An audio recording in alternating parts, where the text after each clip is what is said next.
Operator kendaraan berat diminta patuhi aturan dan ketentuan.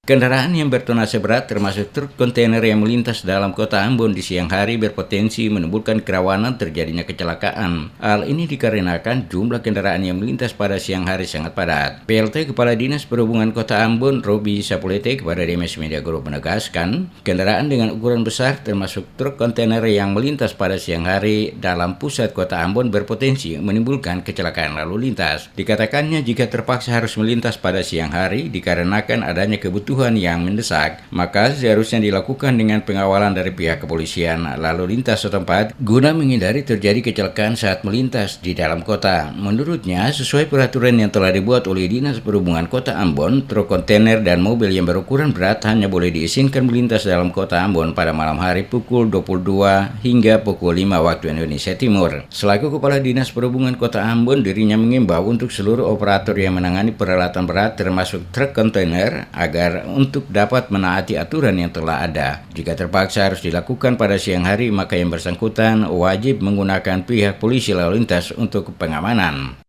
Kalau ketentuan dari Pemkot sendiri bahwa jam operasi angkutan kendaraan berat itu kan harusnya dari jam 10 malam sampai dengan jam 4. Tapi kalau memang itu yang bersifat mendesak, yang harus mobilisasi siang dalam kaitan dengan pekerjaan yang mesti diselesaikan karena terkait dengan waktu pelaksanaan, itu mesti dikawal oleh kepolisian. Ya, itu harus. Nah, tapi kan mereka kemarin dari Tulihu menuju Paso informasinya, sehingga kecelakaannya kan terjadi di Paso.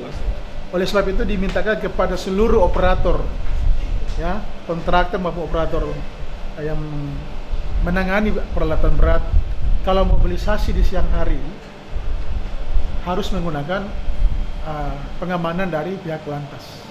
Pantauan DMS Media Group selama ini, truk kontainer yang melintas pada kawasan Ayapati hanya pada malam hari, sementara di siang hari jarang melintas. Berbeda dengan truk-truk besar terlihat melintas hingga membongkar muatan pada jalur kawasan Ayapati, dan kegiatan tersebut seolah-olah tidak terlihat oleh petugas dari dinas terkait. Padahal sesuai aturan, pembongkaran barang pada kawasan Ayapati hanya boleh dilakukan malam hari.